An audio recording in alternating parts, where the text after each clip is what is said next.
I've heard about the rapes, Indian Army going into homes, soldiers. Would I want to live this humiliation?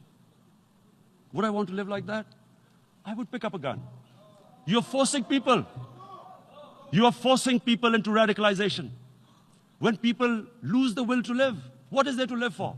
And this is what, if you can do this to human beings, you are actually radicalizing people.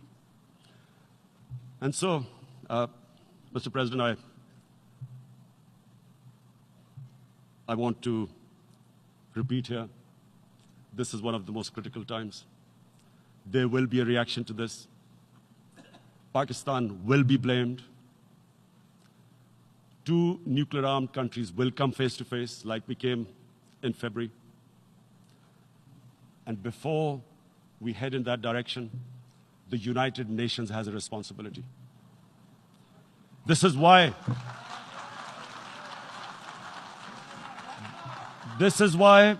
the United Nations came into being in 1945. You were supposed to stop this happening. I feel we are back